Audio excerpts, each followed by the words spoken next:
오늘 11조의 영성이라는 제목으로 여러분과 말씀을 나누고 싶습니다. 11조의 영성이라. 여러분 11조 하면 어떤 이미지가 떠오르십니까? 11조 하면 벌써 가슴이 조금 답답해지고 이게 또 돈 내라는 소리구나 이렇게 싶어서 부담이 확 다가오는 것이 오늘날의 현실이 아닐까 싶습니다. 여러분들 어떻습니까? 11조 하면 어떤 이미지십니까? 요즘 그래서 부담을 느끼거나 아니면 11조를 드릴 필요 없다라는 식으로 해석을 하기 시작했습니다. 그래서 반대편에서는 11조는 폐하여진 율법이다 이렇게 이야기하기도 합니다. 어떻게 생각하십니까? 우리는 또 장로교인이니까 그렇게 얘기할 수 없겠죠. 성경 근거로 한번 찾아보도록 하겠습니다. 우리 마태복음 23장 23절인데요 아주 유명한 구절입니다. 한번 같이 읽어보겠습니다. 시작. 화 있을진저 외식하는 서기관들과 바리새인들이여, 너희가 박하와 회향과 근체의 11조는 들이되 율법에 더 중한 바 정의와 긍휼과 믿음은 버렸도다. 그러나 이것도 행하고 저것도 버리지 말아야 할지니라. 자, 중요한 구절이 나오죠. 11조는 들이되 정의와 긍휼과 믿음은 버렸도다 라고 하면서 마치 이렇게 잘못 읽으면 정의와 긍휼과 믿음이 더 중요하다, 내용물이 중요하다, 껍데기는 중요하지 않다 이렇게 읽히지만 다시 띄워주십시오. 여기 중요한 구절이 뒤에 있습니다. 뒤에 보면, 자, 다시 한번 우리 구절 띄워주십시오. 마태복음 23장 23절 보면, 그러나 이것도 행하고 저것도 버리지 말아야 한다라고 두 가지 다 중요하다는 사실을 예수님께서 알려주셨습니다. 그러니까 분명한 건 11조는 폐하여진 율법이 아니고요, 예수님이 율법을 폐하기 위해 오신 분도 아니라는 사실입니다. 자, 그렇다면 11조에 어떤 의미가 담겨 있는지, 그 의미가 충분히 전달되지 않았기 때문에 이와 같은 오해와 또 불신과 또 반목이 생기는 건 아닌가 싶은데요. 여러분, 11조 안에 하나님께서 어떤 복을 숨겨두셨길래 11조가 강조되는 것인가? 하나님이 어떤 복을 주시려고 11조를 강조하시는가? 이것이 오늘 본문의 아주 중요한 핵심 포인트가 될 것입니다.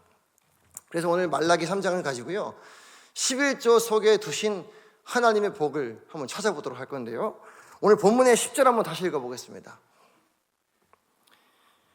시작. 만군의 여호와가 이르노라. 너희의 온전한 11조를 창고에 들여 나의 집에 양식이 있게 하고 그것으로 나를 시험하여 내가 하늘 문을 열고 너희에게 복을 쌓을 곳이 없도록 부지 아니하나 보라. 여러분, 이 구절을 가지고 한국교회 많이 설교들을 하십니다. 11조가 중요하다, 드리면 쏟아 부어주신다. 물론 틀린 얘기 아닙니다. 그러나 보다 입체적으로 이해하기 위해서는 이 시대의 특성과 배경을 같이 이해할 필요가 있습니다. 여러분, 9절 한번 읽어보겠습니다. 9절 읽어보겠습니다. 시작. 너희 곧 온 나라가 나의 것을 도둑질하였으므로 너희가 저주를 받았느니라. 여러분, 너희가 저주를 받았느니라가 이 배경을 파악할 수 있는 중요한 핵심 구절입니다. 여러분, 말라기 선지자가 살고 있던 이 시대는 재앙의 시대입니다. 저주받은 시대고요, 어려움의 시대입니다. 이스라엘 공동체가 풍전등화 속에 놓여 있는 시대입니다. 말라기 선지자가요, 왜 3장의 이야기를 썼냐 하면 풍전등화의 이유를 설명하기 위해 쓴 겁니다. 민족의 위기의 원인이 무엇이냐, 왜 우리가 이렇게 어렵게 됐느냐, 그 원인 분석으로요, 그런 차원에서 말라기 3장이 선포되는 겁니다. 그러니까 말라기는 이렇게 얘기하는 겁니다. 우리 10절부터 12절까지 다시 읽어보겠습니다. 지금 말라기가 왜 이렇게 얘기하냐면 우리 민족이 어렵게 된 이유가 이것이다 라는 걸 분석하는 겁니다. 자, 읽어보겠습니다. 10절부터 12절까지 시작. 만군의 여호와가 이르노라. 너희의 온전한 11조를 창고에 들여 나의 집에 양식이 있게 하고 그것으로 나를 시험하여 내가 하늘 문을 열고 너희에게 복을 쌓을 곳이 없도록 부지 아니하나 보라. 11절. 만군의 여호와가 이르노라. 내가 너희를 위하여 메뚜기를 금하여 너희 토지 소산을 먹어 없애지 못하게 하며 너희 밭에 포도나무 열매가 기한 전에 떨어지지 않게 하리니 너희 땅이 아름다워짐으로 모든 이방인들이 너희를 복되다 하리라. 만군의 여호와의 말이니라. 여러분, 이 재앙을 만난 이유가 9절에 재앙을 만났다, 우리가 재앙 중에 있다 라고 말하고 재앙을 벗어나기 위해서 그 해결책으로 10절부터 12절까지가 주어지는 겁니다. 그러니까 여기에 재앙을 벗어나는 방법이 있는 건데요, 자, 쉽게 설명드리면 재앙을 만난 이유가 뭘 안 했기 때문이다? 11조를 하지 않았기 때문이다. 우리가 하나님의 것을 도둑질했기 때문이다. 자, 그럼 반대로 얘기하면 우리가 다시 11조를 하나님께 드리면 하나님이 우리를 번성케 하실 것이다가 되는 겁니다. 이해되시죠? 그런 차원에서 이 답이 주어지는 건데요. 여러분 좀 더 정확하게 이해할 필요가 있습니다. 여러분 11조라고 하니까 우리가 단어에 밀릴 수가 있습니다. 11조 100을 벌었으면 10%를 뗀다 의 느낌이 아닙니다.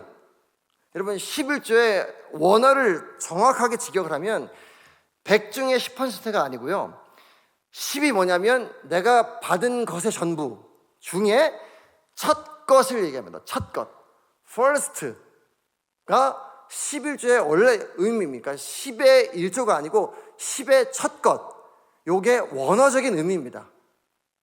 이해되셨습니까? 그러니까 정확한 얘기는 10의 중 첫 것을 드려라. 자, 따라해 볼까요? 10 중 첫 것을 드려라. 요게 11조의 의미입니다. 첫 것. 자, 그러니까 다시 한번 잘 기억해 보십시오. 첫 것에 하나님이 복을 숨겨두신 겁니다. 11조라는 건 내가 얻은 것 중에 첫 번째 것을 드림으로 그 속에 하나님이 복을 담아두셨다는 얘기를 하는 겁니다. 첫 것. 그 첫 것을 드린 것과 첫 것을 드리지 않은 것에 하나님의 복을 받고 못 받고가 결정되는 겁니다. 이 첫 것. 그래서 11조 영성을 다른 말로 하면 첫 것의 영성이다, 이렇게 볼 수 있는데요. 한번 따라 보겠습니다. 첫 것의 영성. 자, 첫 것을 드림으로 우리가 다른 인생을 살게 되는 겁니다. 첫 것을 드리지 않음으로 우리가 하나님으로부터 복을 받지 못하고, 다르게 얘기하면 첫 것을 구별해 드림으로 하나님이 준비하신 복을 주실 수 있다. 자, 여기에 영적 원리가 숨겨져 있습니다. 우리 글 한번 띄우시겠습니까? 자, 같이 한번 읽어보겠습니다. 시작. 작은 것 속에 큰 것이 숨겨져 있다 라는 겁니다. 여러분, 이것이 10의 첫 것, 11조에 담겨두신 하나님의 영적 원리 중에 하나입니다. 작은 것 속에 첫 것이 숨겨져 있다. 여러분, 하나님은요, 작아 보이는 이 첫 것 속에 하나님이 우리에게 주고자 하시는 큰 것을 넣어두셨습니다. 여러분, 작은 것이 뭘까요? 우리에게 주신 그 작은 것은 일종의 하나님의 사인입니다. 어떤 사인이요? 하나님이 이후에 주실 큰 것에 대한 일종의 사인 같은 겁니다. 여러분, 이걸 기억하시면서 말씀을 좀 더 깊이 가보도록 하겠습니다. 여러분, 사과나무는요, 약 200년 동안의 열매를 맺고 산다고 합니다. 200년 동안 계속해서 열매를 맺습니다. 그러면 한번 여쭤보겠습니다. 배나무는 몇 년 살까라고 생각하십니까? 대략 300년 정도로 살면서 열매를 맺는다고 합니다. 포도나무는요, 작게는 150년에서 길게는 400년 정도를 산다고 합니다.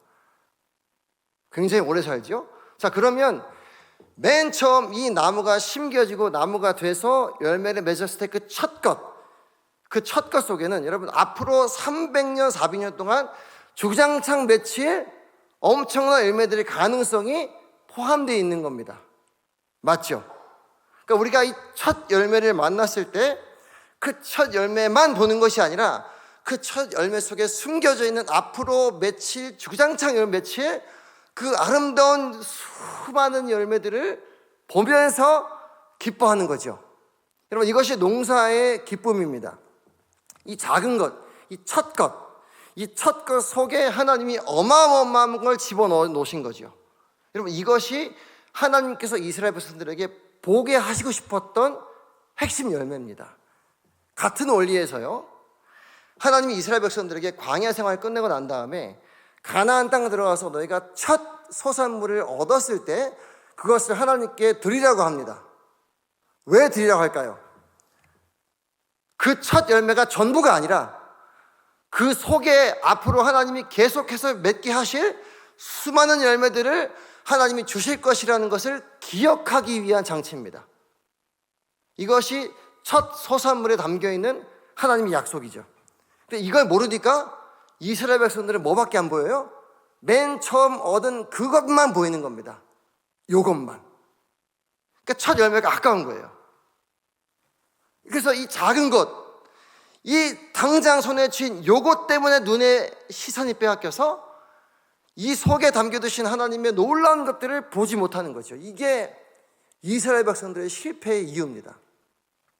여러분, 우리도 마찬가지입니다. 우리에게 주신 첫 것, 첫 열매, 작은 것들, 여러분 이것은 우리의 전부가 아닙니다. 우리의 복의 전부가 아닙니다. 믿으십니까? 여러분들이 어떤 기도 제목을 가지고 해서 어떤 결과물을 받으셨는지는 모르겠습니다. 여러분이 무엇을 손에 쥐셨든 간에 그 손에 쥐는 것은 하나님이 앞으로 우리에게 부어주실 수많은 복의 사인에 불과한 거죠. 믿으십니까? 여러분 이것을 우리가 보지 못하면 자꾸 손에 쥔 것 가지고 전전긍긍하다 인생을 끝내게 됩니다. 그게 이스라엘 백성들의 실패였죠. 다시 한번 따라해 주시겠습니까? 하나님이 주신 작은 것 속에 큰 복이 숨겨져 있다. 여러분 이걸 볼 줄 아는 것이 11조의 영성입니다. 첫 것의 영성이죠. 여러분 이 영성이 여러분들에게 회복되길 간절히 축복드립니다. 여러분 하나님이 우리에게 물질을 허락하셨습니다. 하나님이 우리에게 월급을, 아니면 좋은 학교를, 직장을, 사업장을, 그리고 벌이를 주셨습니다. 하나님이 그것은 우리에게 주신 복의 전부가 아니라 하나님이 장차 부어주실 복의 사인에 불과합니다. 그 사인을 보고 눈에 보이는 그것 붙잡고 사는 게 아니라 이것 또한 하나님이 주신 일부이기 때문에 그 하나님을 기대하는 믿음을 담아 그 복을 더욱 누리기 위하여 첫 것을 구별해 드리는 것이 하나님의 사람의 특징인 줄 믿으시기 바랍니다. 여러분 대표적인 사람이 누가 있을까요? 성경에는 엘리야가 있습니다. 엘리야. 여러분 그가 바알 선지자와 850명 대 1로 맞짱떠가지고 이긴 사건을 기억하실 겁니다만 여러분 그것만 기억하시면 아쉽습니다. 엘리야는 그런 능력에서만 탁월한 게 아니고 이런 영적 안목을 가진 사람이었습니다. 여러분 엘리야가 살던 시대에 3년 반 동안 가뭄이 있었습니다. 기억하시죠? 땅이 쫙쫙 갈라지고 백성들이 다 굶어 죽습니다. 너나 할 것 없이 모두 가뭄에 시달립니다. 엘리야가 기도를 시작합니다. 몇 번 기도하죠? 그렇죠? 기억이 잘 안 나시는 분들을 위해서 정확히 7번을 기도합니다. 근데 한 번, 두 번, 6번을 기도하는데 그때까지도 어떤 징조나 사인도 없었습니다. 그러다 7번째 기도하고 나서 먼 아주 청명한 하늘에 손바닥만한 구름이 떠오르는데 그걸 보고 엘리야는 믿음으로 받아서 선포합니다. 여러분 아까 우리 찬양했죠? 땅을 위하여 비준비하시는 그 하나님, 하늘을 구름으로 덮으시지 않았습니다. 하늘 위에 손바닥만한 구름밖에 안 떴습니다.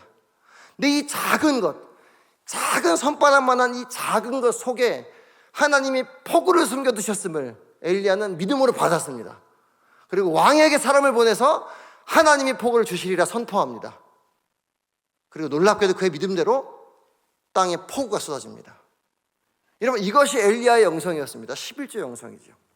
여러분 이 손바닥만한 구름이 여러분에게 무엇입니까? 여러분 이 손바닥만한 구름은 우리 일상 속에 펼쳐져 있습니다. 우리가 기도하고 마주하는 일상 속에서 하나님이 우리에게 주신 그 무엇, 그것이 우리에게 손바닥만한 작은 구름일 수 있습니다. 하나님 복이 이게 뭡니까? 복을 주십시오 라고 말했는데 그 기도 제목의 응답이라고 하기에는 너무 미미한 거예요. 그러나 여러분 기억하십시오.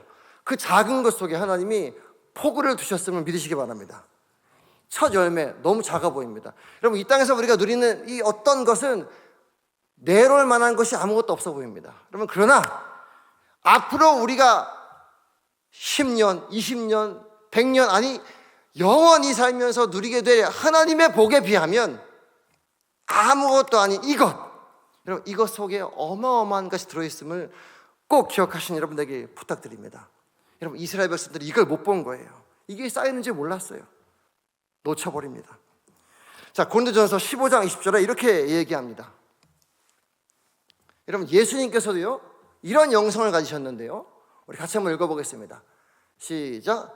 그러나 이제 그리스도께서 죽은 자 가운데서 다시 살아나사 잠자는 자들의 첫 열매가 되셨도다. 여러분 예수님이 뭐라고요? 첫 열매, 부활의 첫 열매입니다. 여러분, 예수께서요, 말하자면 이 11조의 원리에 따라서 자신을 드리신 겁니다. 자기 몸을 드리는 게 의미 없어 보이죠.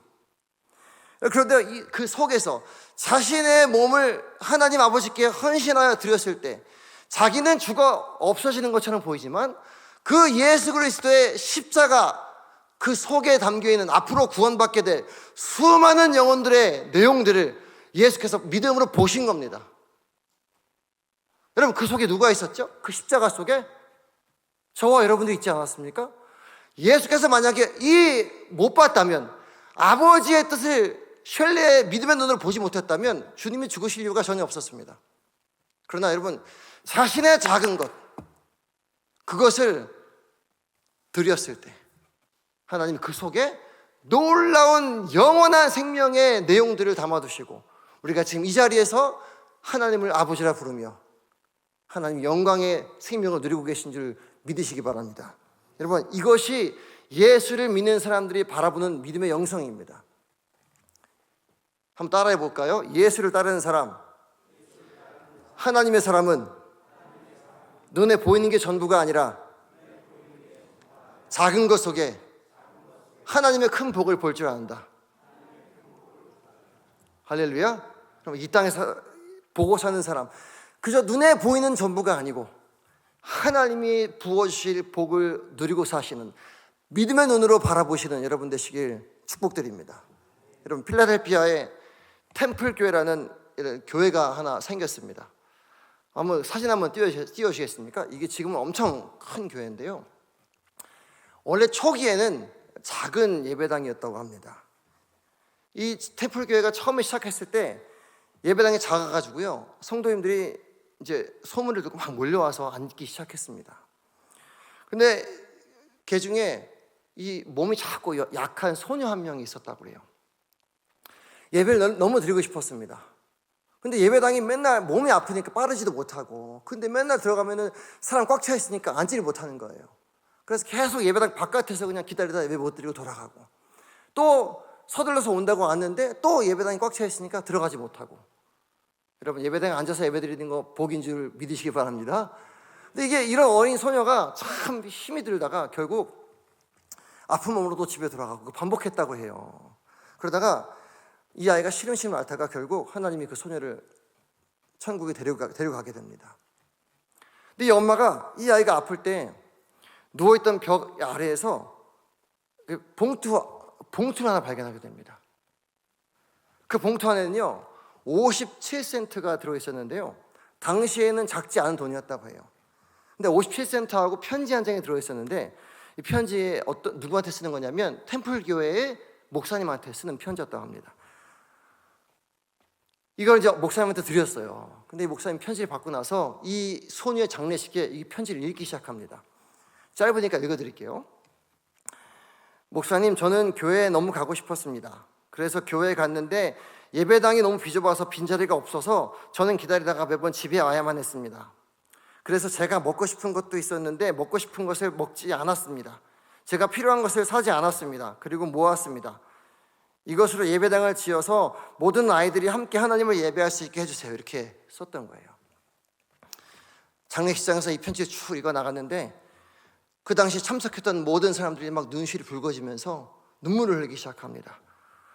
이때부터 놀라운 일이 벌어지기 시작합니다. 이 어린 소녀가 그 자기가 먹고 싶은 것 안 먹고 입고 싶은 것 안 입고 모아둔 57센트가 눈물의 기적이 돼서요, 그날 이후로 교회에 헌금이 걷히기 시작하는데요, 걷잡을 수 없는 액수로 늘어나기 시작합니다. 그때를 기점으로 해서 모아진 헌금을 가지고 단 1년 만에 건물을 짓는데요, 그 위에 어떤 일이 있었냐면 너무 아파서 병원 가지 못하는 아이들을 위해 템플 허스피탈이 세워지고요, 너무 가난해서 공부할 수 없는 아이들을 위해 템플 학교가 세워지고 템플 대학교가 세워집니다. 여러분, 이 교회가 바로 그 명문 대학교인 템플 대학교를 세운 그 시초가 되는 템플 교회인 거죠. 여러분, 템플 대학교 한번 보여주시겠습니까? 템플 대학교 보이십니까? 여러분, 이 대학교가 세워지기 시초가 됐던 게 뭐라고요? 57센트라고요. 그래서 57센트의 기적이라는 이 일화로 지금 인터넷 쳐보시면 유명합니다. 다 찾아보실 수 있습니다. 57센트의 기적. 여러분, 소녀 하나가요 57센트를 준비하고 편지 쓴 거는 우리가 볼 때는 아무것도 아닙니다. 그게 무슨 유익이 있겠습니까? 손바닥만한 작은 57센트 속에 하나님이 템플 대학교를 두셨고, 템플 병원을 두셨고요, 템플 예배당을 두셨습니다. 여러분, 이것이 믿음으로 보는 사람의 특징이에요. 사랑하는 성도 여러분, 여러분은 무엇을 보고 계십니까? 여러분, 비전의 사람은요, 항상 손바닥만한 구름을 통하여 하나님의 역사를 기대합니다. 우리가 앞에서 찬양하고 예배할 때 눈을 감고 손을 들고 찬양하는 것은요, 어떤 신령한 표시가 아니고 눈에 보이는 것이 전부가 아니라는 걸 고백하는 겁니다. 난 믿음으로 하나님 역사를 기대하면서 하나님께 항복한다라고 손을 드는 거예요. 이 고백을 통하여서 하나님을 누리는 겁니다. 여러분의 예배는 어떤 모습이십니까? 여러분의 영성은 어떤 영성입니까? 그 영성은 눈을 감고 가시 떠는 영성이 아니고요, 믿음으로 하나님의 비전을 보는 영성인 줄 믿으시기 바랍니다. 이걸 보면 뭘 못한다고요? 이걸 보는 사람만 진정한 첫 것을 드릴 수가 있는 겁니다. 그러니까 11조도요, 이거 못 보고 그냥 보상심리로 드리는 사람들이 너무 많습니다. 이스라엘 백성들은요, 이걸 보는 눈이 없었습니다. 그러니까 드리고도 보상심리가 남죠. 드리고도 아깝죠. 그러니까 드렸는데도 도둑질하게 된 겁니다. 이 말라기 당시에요. 말라기 당시에 이스라엘 백성들이 절기를 안 지킨 게 아닙니다. 할 거 다 했습니다. 근데 할 거 다 하고 뒷구녕으로 자기 하고 싶은 걸 다 했습니다. 왜? 보상 심리가 남는 거거든요. 여기 속에 담기는 하나님의 마음을 모르니까 드려놓고도 이제 더 나머지 군은 내 거라 이겁니다. 이게 얼마나 안타까운 일인지 모르겠습니다. 여러분, 진짜 어려운 일입니다. 사실 이게 이스라엘만 그런 게 아니고요, 우리도 이 길을 자주 잃어버려요. 보세요, 직업이 없다가 간절한 마음으로 갑자기 하나님 직업을 주셨습니다. 백수 탈출했어요. 첫 월급이 나왔습니다. 그럼 얼마나 궁할 때예요. 얼마나 아까워요. 그거 하나님 거라고 고백할 수 있으십니까? 어렵습니다. 가장 절박하고 가장 급하고 목구멍이 포도청일 때, 그때 하나님 거라고 고백하는 거 어렵습니다. 근데 하나님이 그거를 내놔라고 말씀하신다면 과연 기쁨으로 드릴 사람이 누가 있을까요? 근데 여러분, 그게 손바닥만한 구름이라고요. 그걸 가지고, 야, 아들아, 딸아, 네 뒤에 숨겨놓은 게 있다. 내가 너를 향해 주고 싶은 게 너무 많다. 할렐루야. 성도 여러분, 작은 첫 열매 속에 하나님의 큰 복을 보시는 여러분 되시길 축복드립니다. 자, 그러면 이 첫 것을 하나님이 받으심으로 어떤 복을 주길 원하시는가? 이게 또 중요하겠죠. 하나님이 어떤 것을 주고자 하시는가? 우리 한번 띄워주시겠습니까? 글 읽어보겠습니다. 시작. 첫 열매는 다음에 오는 모든 열매를 결정한. 다시 한번요. 시작. 첫 열매는요, 그냥 첫 열매가 아닙니다. 첫 열매를 통해서 다음에 오게 되는 모든 열매가 결정이 됩니다. 자, 첫 열매를 성경이 뭐라고 얘기하냐면요, 첫 열매는 누구 거다? 다시 한번요, 설교 다시 하겠습니다.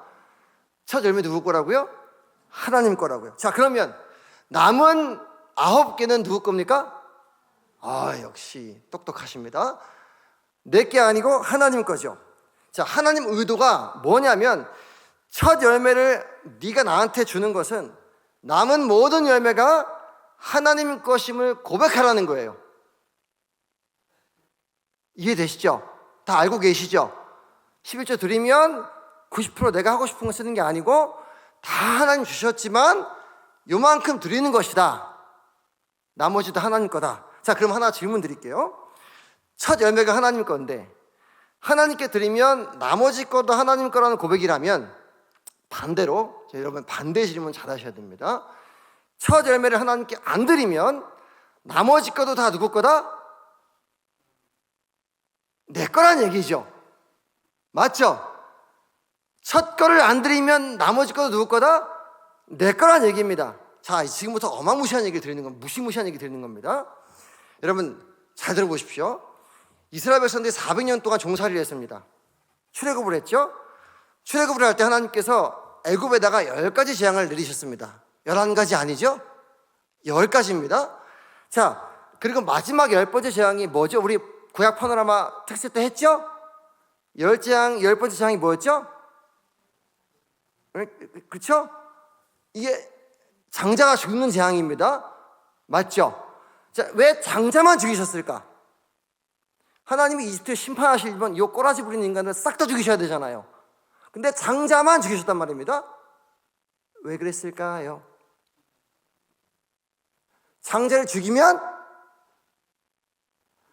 다 죽는 겁니다. 이게 대표성의 원리입니다.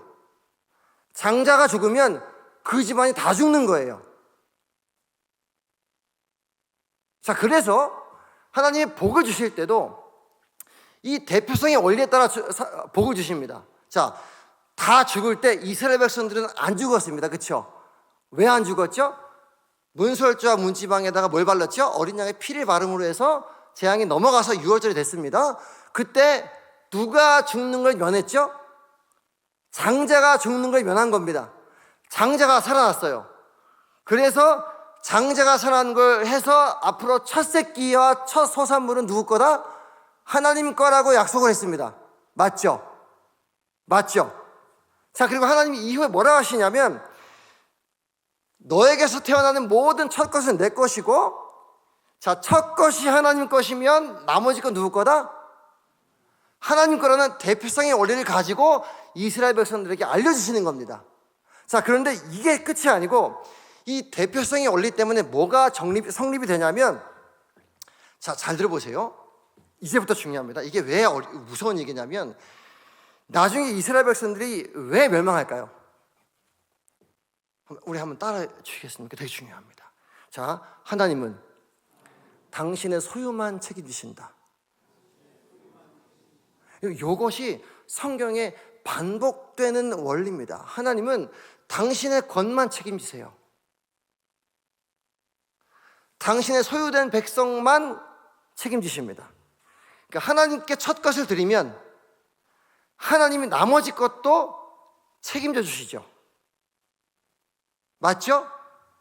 내가 지금 수확했는데 첫 번째 것을 하나님께 드리면 그 달에 못 먹고 살 것 같은데 하나님이 첫 달도 책임져 주시고 내 인생의 나머지 모든 삶의 수입과 수확과 모든 것을 누가 책임져요?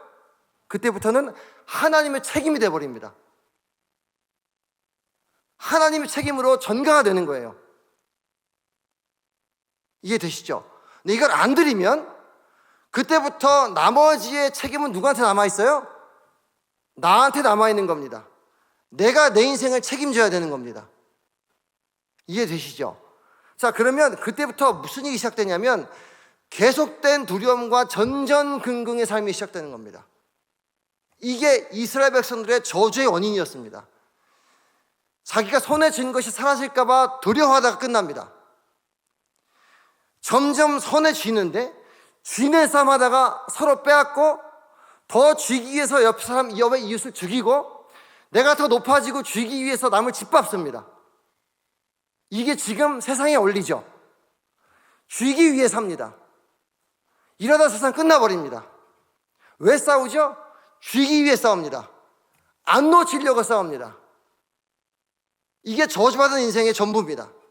근데 여기서부터 저주에서 벗어나라고, 너희 인생 내가 책임진다고, 이걸 기억하라고 첫 것을 드리라는 겁니다. 사랑하는 성도 여러분, 세상에 손바닥만한 구름, 이 첫 열매, 앞으로 200년, 300년, 며칠 열매에 비하면 이거 우리가 지금 주인 거 아무것도 아닙니다. 여러분, 그 첫 것을 드리고 안 드리고 따라서 우리 인생이 하나님의 소유가 되고 안 되고가 결정돼버린다면 우리 과연 우리에게 있는 이것 아무것도 아닌 것 주님께 드리지 못할 이유가 뭐가 있을까요? 여러분, 그런 신앙 고백과 믿음이 담겨져 있는 것이 진정한 10의 첫 것, 11조의 진정한 의미가 되는 겁니다. 사랑하는 성도 여러분, 따라해 봅시다. 자, 마지막으로 한번 같이 읽어봅시다. 우리 글 띄워주시겠습니까? 자, 읽어봅시다. 시작.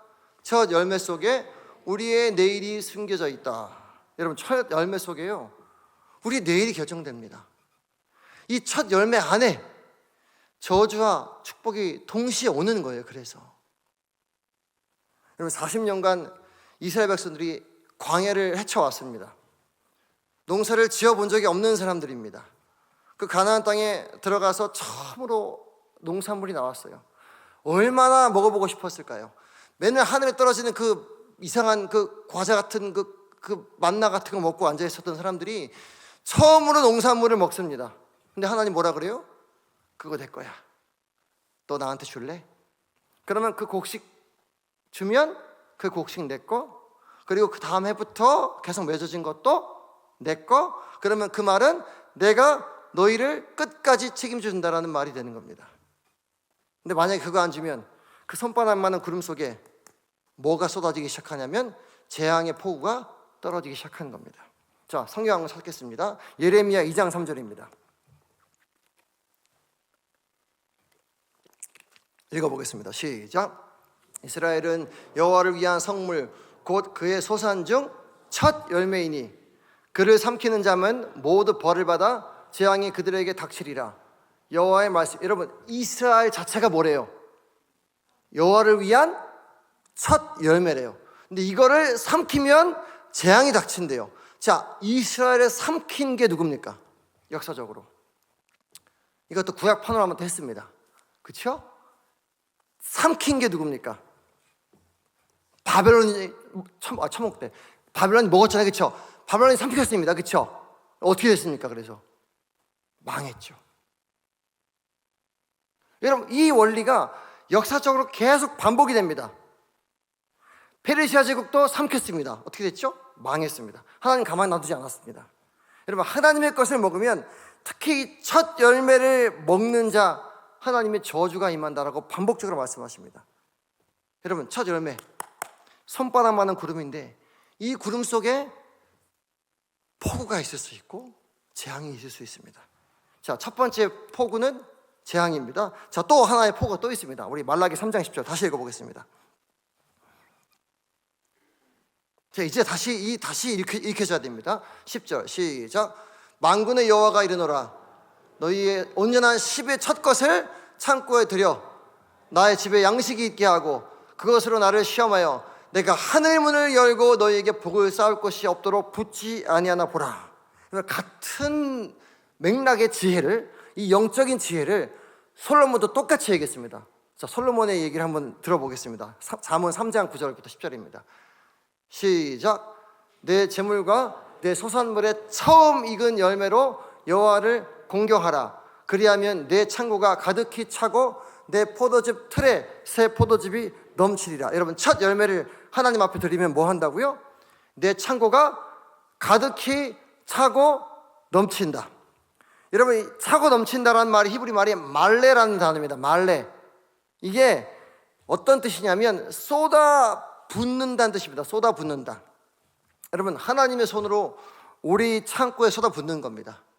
하나님의 손으로 직접 우리 창고에 쏟아 붓는 겁니다. 여러분, 우리가 쌀을 이렇게 손으로 뜨잖아요. 우리 손으로 떠봐야 얼마나 되겠습니까? 우리 손으로 떠봐야. 근데 우리의 창고에 하나님의 손으로 뜨면 어떻게 되죠? 금세 차고 넘치는 원리가 이 성경의 원리입니다. 하나님 뭐라고 하십니까? 지금 이 손바닥만한 첫 열매 속에 하나님의 사람은 이걸 본대요. 하나님의 손으로 직접 채워서 쏟아 부어주실 그 하나님을 기대하는 눈이 있다는 겁니다.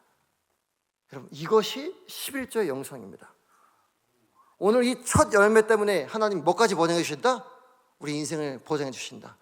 우리의 첫 것을 하나님께 드림을 아끼지 않을 때 우리의 인생을, 아니 우리의 영혼을 누가 책임지신다? 하나님 책임지신다. 우리의 인생은 누구 책임이다? 하나님 책임이다. 그러면 우리가 어려움 당할 때 하나님 책임지세요 하면 된다, 안 된다? 된다. 맞죠? 그러니까 너희가 그 은혜의 보좌 앞에 담대히 나갈 담대함이 생기는 겁니다. 할렐루야. 이게 예수 그리스도의 영성, 11조 영성, 첫 것의 영성입니다. 사랑하는 성도 여러분, 이 신앙의 원리, 이 첫 것의 영성 회복하시기 바랍니다. 여러분, 단순히 돈 내라 마라 이런 얘기 하는 거 아닌 거 아시겠죠? 또 오해하셔가지고 주무시다가 또 뒤에 것만 들으시고 또 돈 내라고 이런 얘기가 아닙니다. 여러분, 이 첫 것 속에 담겨있는 하나님의 복을 부디 놓치지 않고 누리시는 여러분 되시길 주님의 이름으로 축복드립니다. 여러분, 결론으로 한번 얘기 하나 들려드리고 끝내겠습니다. 한 감리교회 권사님 이야기인데요. 감리교는 이제 남자분도 권사님이 될 수 있습니다. 감리교회에서 이 대전고등학교 다니신 한 권사님 얘기인데요. 전교생이 400 몇십 명밖에 안 되는 그런 학교였대요. 근데 400 몇십 명인데 400 몇 등을 했대요. 그럼 어지간히 꼴통이죠. 그래서 갑자기 이분이 어느 날 새벽에 하나님께 기도하다가 갑자기 엄청난 암기력을 선물로 받은 거예요. 싫어합니다. 자다가 갑자기 기도하다가 어느 날 갑자기 암기력을 선물 받아가지고 옆에 쪽복음 로마서 복음이 있었는데 벤치에 누워있다가 쪽복음 보고 나서 이거 들어서 2번 쓰고 읽었는데 잃어버리지 않는데요.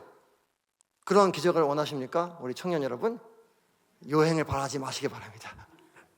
근데 기도하십시오. 혹시 알아요? 주실지?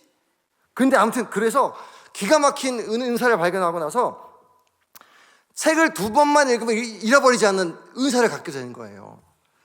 시험 꼭 맨날 해봐야 머리 들어오지 않으니까 맨날 400 몇 등 하던 분이 하루아침에 제가 시험 공부 어떻게 하겠어요? 그냥 2번만, 3번 볼 것도 없이 2번만 넘기면 입력이 돼버린 겁니다. 그래가지고 실제로 하루아침에 전교 1등 하게 된 거예요. 안 믿겨지시죠? 싫어합니다. 저도 안 믿겨져서 찾아봤는데 싫어하더라고요. 그래가지고 진짜 그냥 전교 1등을 쭉 한 겁니다. 그래가지고 이분이 대전고등학교에서 이런 은사 받고 나서 서울대를 수석으로 입학을 합니다. 서울대 의대를 가요. 그래서 서울대에 들어가서도 인턴으로 또 수석으로 들어갑니다. 그리고 한 달 동안 열심히 일해가지고 첫 월급을 받습니다. 근데 어머니가 과부셔요. 굉장히 쉽지 않은 인생을 사셨던 것 같습니다. 근데 이제 그렇게 홀로 아들을 키웠으니 얼마나 아들이 엄마가 생각이 나겠어요. 그래가지고 서울에서 그 서울대병원에서 일하다가 첫 월급 받자마자 대전에 있는 어머니한테 막 한 걸음 달려가면서 전화합니다. 어머니 빨리 나오세요. 왜? 어머니 소고기 먹으러 갑시다. 소고기. 그래서 막 달려가면서 소고기 막 먹을 생각하고 월급에 탁 넣고 이제 막 고속버스 타고 내려갔는데 집에 도착하자마자 엄마 빨리 나와. 빨리 옷 챙겨 입어. 소고기 먹으러 가게. 근데 갑자기 어머니가 가만히 있다가 이 권사님 이름이 정수예요. 정수야, 기왕에 하나님 믿는 거 잘 믿자. 지금까지도 하나님 은혜로 살았으니까 앞으로도 하나님 은혜로 살아야 되지 않겠냐. 타협하지 말고 깨끗하게 살자. 뭔 말이에요? 뭔 말입니까? 너 첫 열매지. 그러니까 드리자. 이 권사님 마음속에요 이런 마음이 있었대요. 아니 뭐 10% 떼가지고 드리고 고기도 먹고 어머니 빨간 데 먹도 사드리고 얼마나 좋아요. 근데 어머니가 또 지혜로우신 게 엄마가 생각이 바뀔까봐 그 다음날 새벽 예배 아들 데리고 나가가지고 새벽 강단에 바쳐버리라고. 그래가지고 그 첫 월급을 새벽 강단에 바쳐버린 겁니다. 얼마나 좀 이게 답답했던지. 근데 어쨌든 드렸으니까 잊어버리고 서울에 올라와서 그냥 올라왔대요. 그다음 보름쯤 지났는데 갑자기 그 서울대 그 병원에 원장이 부르더래요. 부르더니 봉투를 하나 이렇게 주더랍니다. 근데 돈이 막 두둑히 들어있는 거예요. 이 돈이 뭡니까? 그랬더니 네가 전국 의사고시 1등 해가지고 상금이 나왔다. 그때는 의사고시 1등하면 상금을 줬대요. 근데 상금의 금액이 11조 낸 돈에 딱 2배랍니다. 기가 막히죠. 야, 그래서 또 하나님 복을 주시는구나 그래가지고 그 2배의 돈을 가지고 또 어디 가겠습니까?